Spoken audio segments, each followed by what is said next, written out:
सब कनेक्टेड है कि अभी वेट करना है थोड़ा, 1-2 मिनट? गुड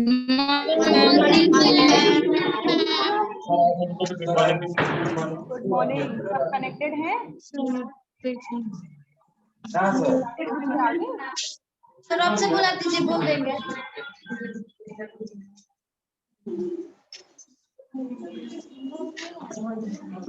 सारे बच्चे आगे, क्लास स्टार्ट करें हम लोग? Yes ma'am. तो कल का होमवर्क कर लिया था सबने? Yes ma'am. किसी को कोई ऐसा जो क्वेश्चन नहीं आया हो? Yes ma'am. कौन सा क्वेश्चन नहीं आया? क्वेश्चन नंबर बताओ, कौन सा वाला नहीं आया? मैम 6। 6। ऐसे चैट बॉक्स में टाइप करके दो कौन सा नहीं आया आपको। सर वो चैट बॉक्स, दर्द हुआ तो इसलिए छूट गया। चैट बॉक्स में जो क्वेश्चन आपको नहीं आया वो टाइप करके मुझे लिख के दे दो, तो अभी अगली वाली क्लास में या आज के टाइम पे मैं इसको सॉल्व करवा दूंगी। ठीक, जो क्वेश्चन नहीं आया है एक बार अपनी नोटबुक में देख लो आप लोग, और वो फिर टाइप करके दे दो।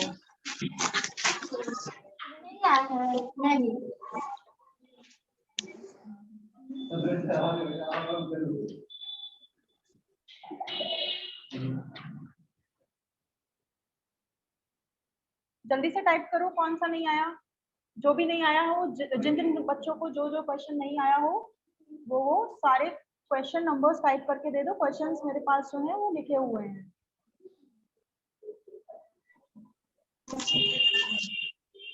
एक बार अपनी नोटबुक में देख लो आप सब लोग, और फिर जल्दी से बताओ, तो उसे मैं नेक्स्ट क्लास में या आज के दिन पे, नहीं तो फिर अगले जब फ्राइडे को टर्न होगा तब आपको सॉल्व करवा दूंगी। जल्दी से बताओ। सबको आ गए सारे?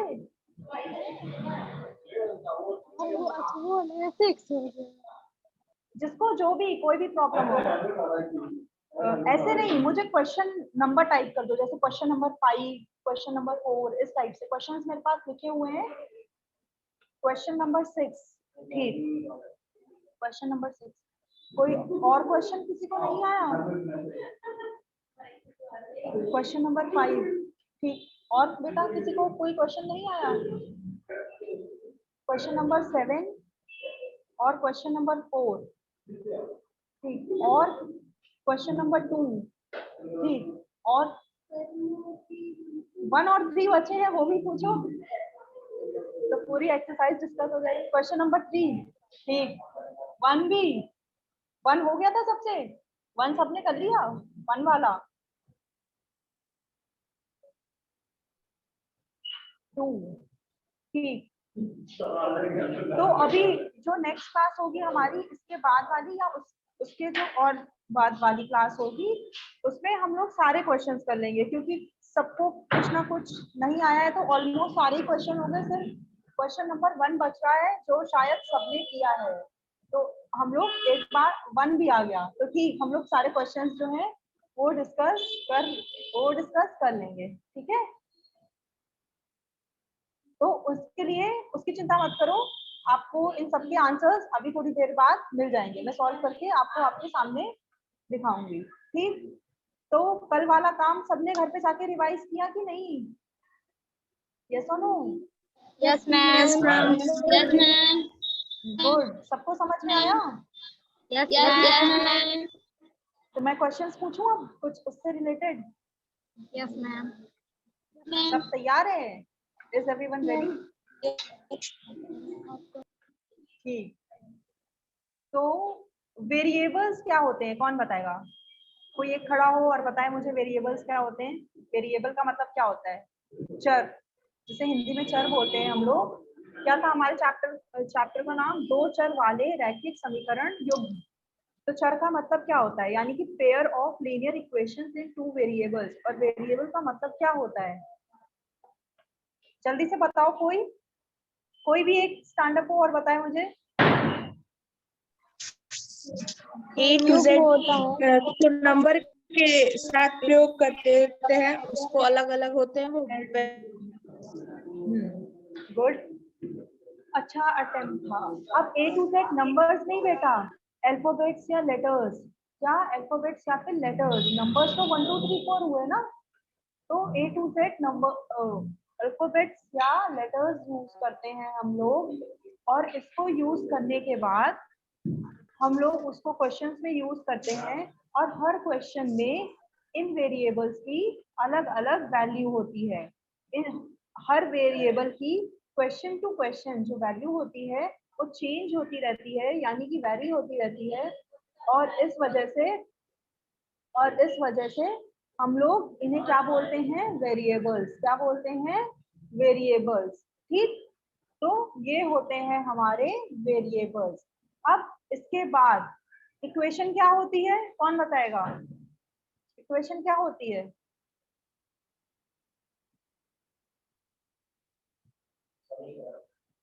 समीकरण क्या होता है, कौन बताएगा?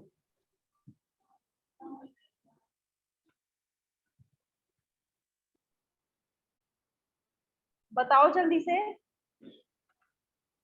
कल बताया था ना इक्वेशन क्या होता है?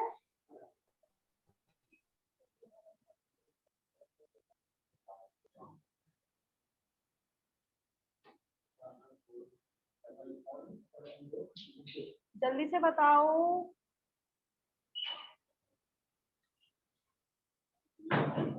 कोई भी नहीं? मैम जब हम लोग मैथमेटिकल ऑपरेशन का यूज करके सम करते हैं उसमें इक्वल टू का साइन होता है और डिफरेंट टाइप्स ऑफ वेरिएबल्स होते हैं, तो गुड। जब हम लोग मैथमेटिकल ऑपरेशंस का यूज करके और इक्वल टू साइन का यूज करके, इन दो चीजों का यूज करके हम लोग नंबर्स को लिखते हैं अपना। अब उन नंबर्स के साथ हमारे वेरिएबल्स भी हो सकते हैं, यानी ए बी सी डी, ए से लेकर जेड तक भी कुछ हो सकता है, और सिर्फ नंबर्स भी हो सकते हैं। तो इसको हम लोग क्या टर्म करते हैं, इसको हम लोग क्या बोलते हैं, इसको हम लोग बोलते हैं इक्वेशन। इक्वेशन का मतलब उसमें आपका इक्वल टू का साइन होगा। तो इस तो कल हम लोग पढ़ रहे थे pair of linear equations in two variables. फिर इसमें हम लोगों ने कल एक क्वेश्चन सॉल्व किया था। क्या था हमारा क्वेश्चन? 4x माइनस का 5y इज इक्वल टू -16, और दूसरा इक्वेशन था उसमें 2x plus y is equal to 6। ये दोनों क्वेश्चन हम लोगों ने कल सॉल्व किए थे। इसको हम लोगों ने दो केस बना के सॉल्व किया था, केस 1 और केस 2। केस 1 में क्या था हमारा, हम लोगों ने x का जो कोफिशिएंट था उसको सेम करके एलिमिनेट किया था। x का जो कोफिशिएंट था उसको सेम किया था, और फिर उसको एलिमिनेट किया था, उसको 0 बनाया था। फिर इसके बाद हम लोगों ने y की वहां से वैल्यू निकाली थी। सब लोग अपनी नोटबुक में जो कल करवाया था उसे खोलो, और मैं रिवाइज करवा रही हूँ उसे रिवाइज करो। फिर उसके बाद हम लोगों ने उसमें y की वैल्यू निकाली थी। फिर जो हमारी y की वैल्यू x को एलिमिनेट करने के बाद आई थी, जो हमारी वैल्यू x जो हमारी y की वैल्यू x को एलिमिनेट करने के बाद आई थी, तो हम लोगों ने उस y की वैल्यू को यूज किया। कहाँ यूज किया? जो हमें ओरिजिनली दो इक्वेशन दी गई थी उसमें हम लोगों ने x की वैल्यू को पुट कर दिया। जब हम लोगों ने उसमें x की वैल्यू को पुट कर दिया, तो उसके बाद क्या हुआ, हमारी x की वैल्यू भी आ गई। ठीक, उसके बाद हमारी x की वैल्यू भी आ गई थी। तो इससे हमें x और y दोनों की ही वैल्यूज जो हैं पता चल गई थी। ठीक, फिर इसके बाद हमारा दूसरा मेथड क्या था? हमारा दूसरा मेथड था, हम लोगों ने जब केस 2 किया था तो उसमें क्या था, केस 2 में हम लोगों ने y के कोएफिशिएंट को सेम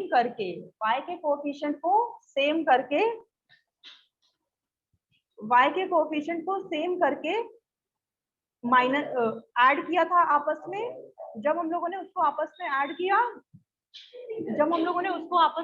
किया, तो इसके बाद हम लोगों को x की वैल्यू मिल गई थी, फिर उस x की वैल्यू को हम लोगों ने किसी भी इक्वेशन में रखा और उससे हमें y की वैल्यू, उससे हम लोगों ने फिर y की वैल्यू फाइंड आउट करी। ठीक, हम लोगों ने ये दो तरीके करके x और y की वैल्यूज निकाली थी।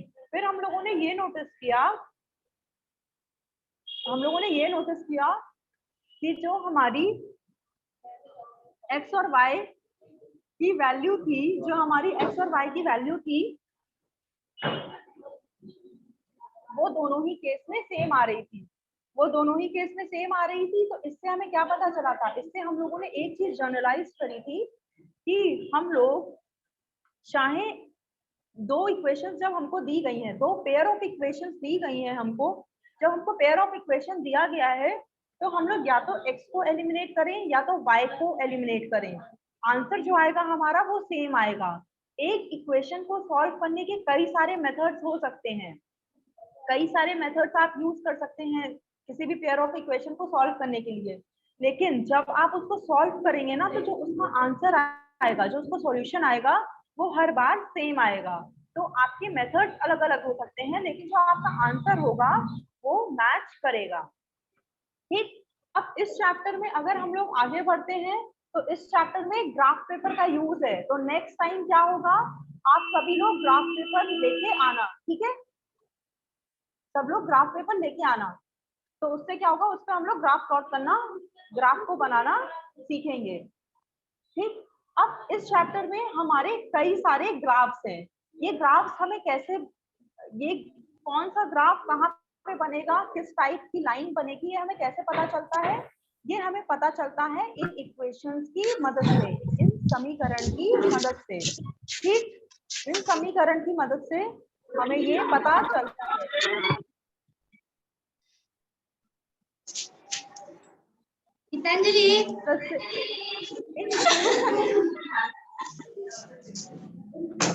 इन इक्वेशन की मदद ना तरह के चप्पल कहाँ से क्या बोला हमको नहीं दिया था अभी। क्लास में बातें हो रही है, पढ़ाई नहीं।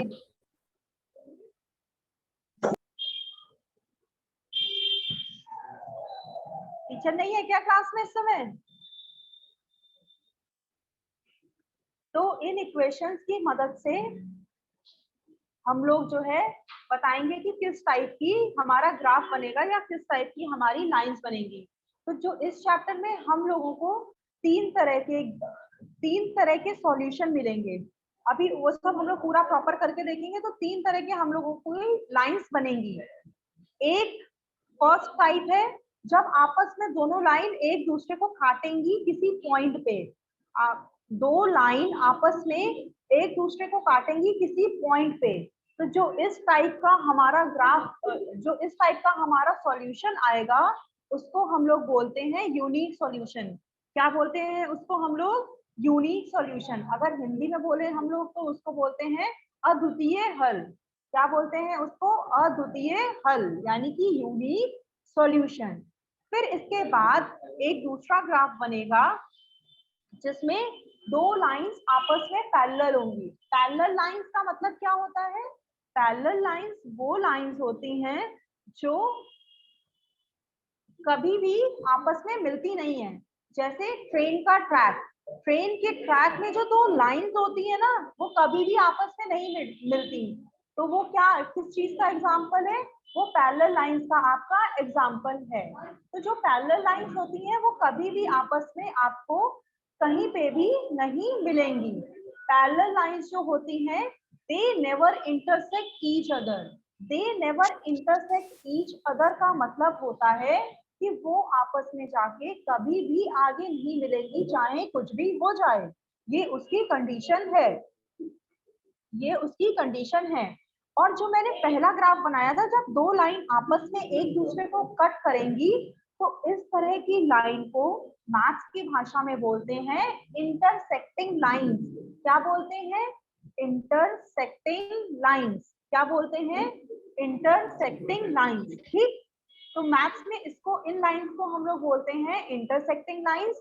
और जो हमारी लाइंस कभी नहीं मिलती हैं उनको हम लोग बोलते हैं पैरेलल लाइंस।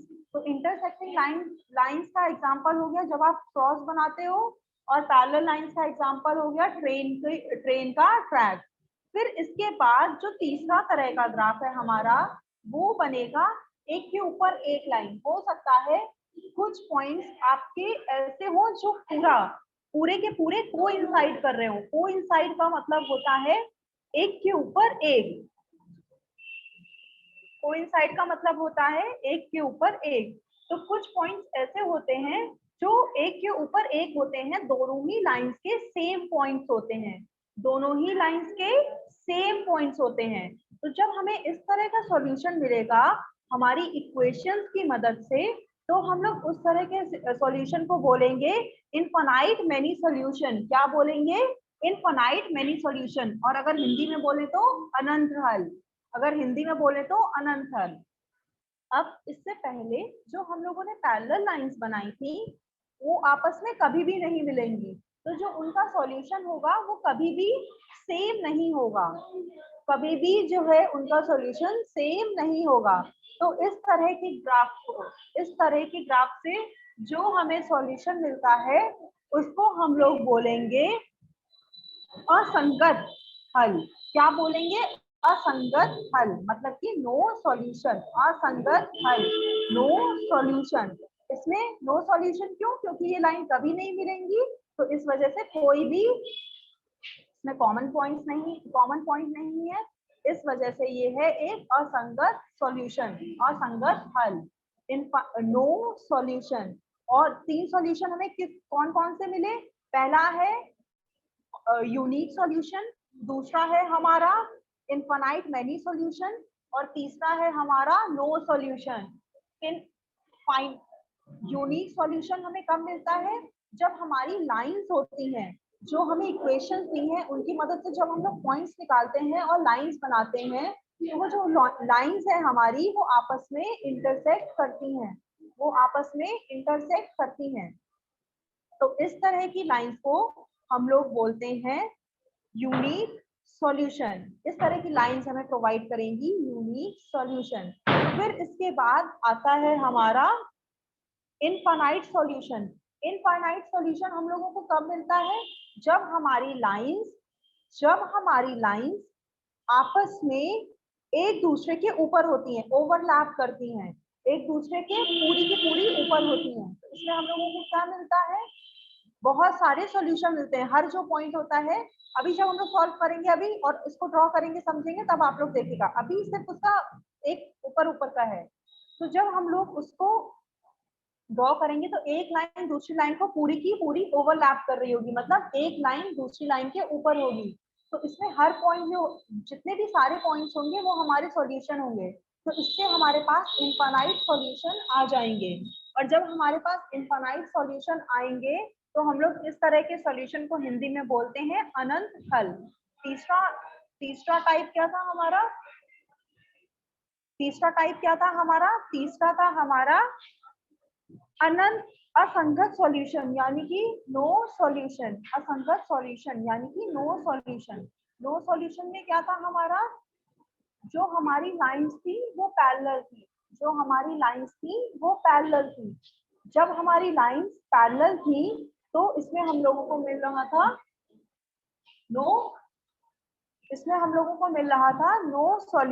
नो सॉल्यूशन यानी कि असंगत हल। ठीक, सबको इतना समझ में आया जितना पढ़ाया?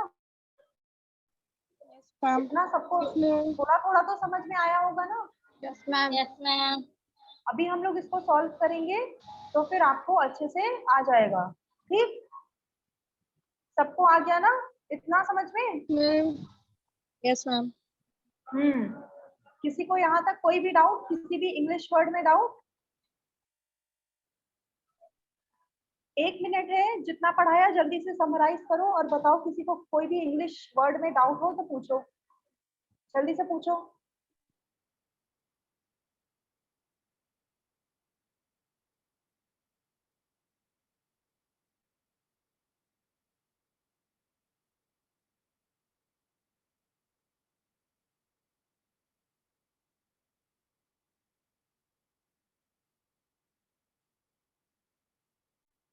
किसी को कहीं पे कोई भी डाउट?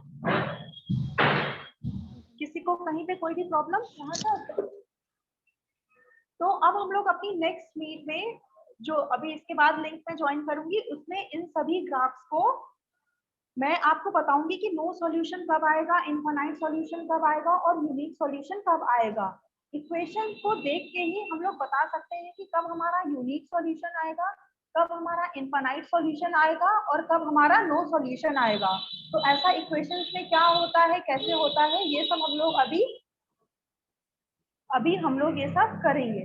ठीक, ये सब हम लोग अभी देखेंगे अपनी नेक्स्ट गूगल मीट में। ठीक, तो इस वाले को अब मैं लीव कर रही हूँ और नेक्स्ट वाले को ज्वाइन कर रही हूँ, फिर उसमें हम लोग पूरा इसके आगे का डिस्कस करते हैं। ठीक,